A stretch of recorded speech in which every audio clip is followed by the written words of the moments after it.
Wiz, I really think that the Patriots might be a bit of a better landing spot for the next guy who is on our list, and that would be Drake Maye out of North Carolina. We really like Drake Maye. I think he has sneaky mobility, which is really cool. Fires darts out there, got a really nice arm. And I think for me, I definitely like what he could do in New England. I think he would be great. Like all of that stuff with Jayden Daniels minus the rushing applies to Drake Maye in Washington. I think that's a great environment for him as a guy with that sneaky mobility and the ability to distribute to those wide receivers. But I think he might be better suited to take a team that's not set up for that success from day one and grow into them. So what say you, Wiz, as the resident New England Patriots fan? Yeah, man, look, I think whoever comes into New England, it's going to be kind of, I think they need to be prepared for the fact that it's going to be kind of a tough year one, right? And that's why necessarily I don't really want to rush this rebuild. We spoke about this briefly on Pat's Uncovered. You know, some people are saying this is year two of a rebuild, and the reality is it's just not, right? So like, yeah, I think what I'd like to do is take somebody like Drake Maye, have him sit maybe for the first 5-6 weeks, really just try and get acclimated by all, like, you know, a lot of people around the league speak very highly of Jacoby Brissett as a pro. Like he could really kind of learn, you know, how to be a pro under Jacoby. And then we could kind of start to see what we have here, maybe the second half of the season. But like the reality is, dude, this team is not competing this year with the likes of the rest of the AFC. So what I'd like to do is see us kind of go about it the right way. But you're right. Like, I think that somebody like Drake Maye, I mean, sneakily, you know, had only to Jayden Daniels average the second most rushing yards per game from a quarterback, right? Like, so he really can move.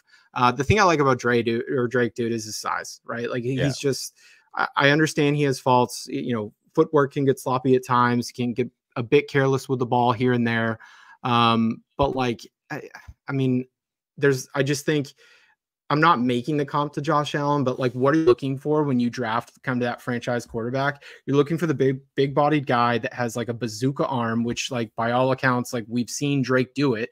So if he's a bit of a project, then I'm of the mindset, let's take that on. And I think when you think about some of the things that Alex Van Pelt's offense provides, right, and you kind of mentioned it a little bit with his tenure in Cleveland. And when you look back there, right, like, over the course of his tenure there, they averaged the second most rushing attempts per game, right? And obviously some of that is Nick Chubb, but they did just bring in Antonio Gibson. They do have Ramondre Stevenson here. So one thing I would like to see happen is if we did take Drake Maye, really kind of utilize, like, let them lean on that run game, use some of that play action that kind of the Van Pelt offense is known for, and really kind of start to get Drake acclimated that way, right? Like that's how I would see him having some success.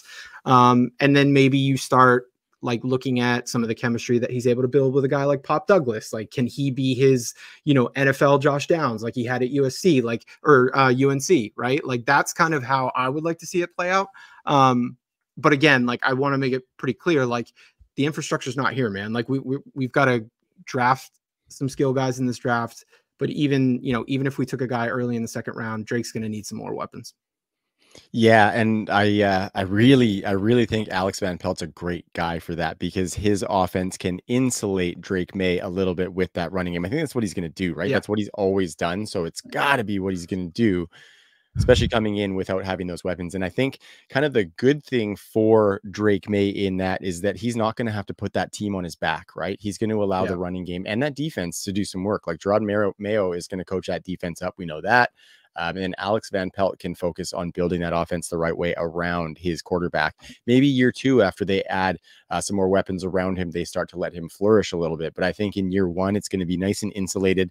Not to say that he can't uplift some of these wide receivers within that insulated offense, though, right? I think it's just going to be lower volume. He's going to have to be mega efficient, and he has some of the tools to do that. And some of that not careful with the ball stuff. There's a little bit of that I kind of like sometimes in my quarterback, especially when they have that rocket arm, because if they have that, they're going to make those spectacular throws into windows that win them games when it's clutch, right? If they don't have that, they're going to see a guy who's covered. They're not going to throw it, and they're not going to give themselves a chance to make that play. And I think he is that kind of guy. So I like a little bit of that in some of my quarterbacks. And I think if they draft him at 3, they're just going to start building around him immediately. You know what I mean? Including some of their later picks in the draft. Wiz, I saw you get buck wild on a mock draft a week ago or a couple weeks ago where you had Yeah. them taking 4 wide receivers. So my next question Yeah. for you is who you think the biggest beneficiary is in New England. You mentioned Pop Douglas.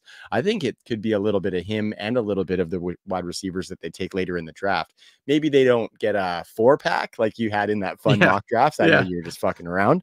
But I think it's, it could get exciting a little bit faster than we thought. No? Yeah, man. I think one of the guys that I would definitely be excited about is Pop Douglas. When you watch Patriots games last year, he was absolutely the guy that flashed the most. Nice little receiver out of Liberty that I think, started turning some heads in training camp. And for whatever reason, it took him longer to get on the field because Bill didn't think he was ready. But every time he came on the field, man, like we were like, why isn't Pop Douglas playing more, right? So, and that's somebody that I definitely could see, having some nice fantasy value if Drake does kind of come on. Obviously, Hunter Henry, we gave him quite a bit of money to come back. Look, he has been good for us here, specifically in the red zone. So, there's probably some sneaky, like maybe late dart best ball value there with Hunter Henry. Yeah. But I think to your point, really it would depend on who's that next receiver that we kind of get in the draft, right? Like Kendrick Bourne is fine, but like he's more of a depth piece. Like I don't think he's really, even if Drake came, not going to be a guy that you're going to want to target in fantasy. Like where I would start to get excited is like, all right, if we took Drake 3 and then we start thinking about the top of the second round, right? So what does that look like? Well, a lot of the guys kind of go in that range. Like you've got Troy Franklin there and you've got like a Lad McConkey there, right? Like the problem is you've got a little bit of overlap with somebody like Lad McConkey and Pop Douglas. So personally, I'd kind of like to see them take somebody like, Troy Franklin, stretch the field a little bit more, start to give him a downfield weapon, or a guy like maybe a little bit later, like a Javon Baker, right? Like I think if you've got Pop in house, like I would love to see them get a receiver who can kind of stretch the field a bit so we can start to see what might have kind of at the NFL level when it comes to that, right?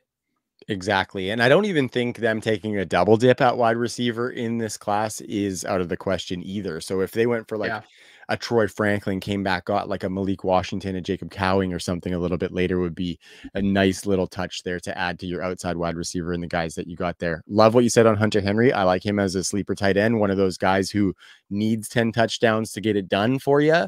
But 10 touchdowns, like I think if he did that at the end of the season, I wouldn't even be that surprised. You know what I mean? Just because this somebody's got to offense catch the ball, needs dude. somebody to soak it up, right? They need it. Yeah.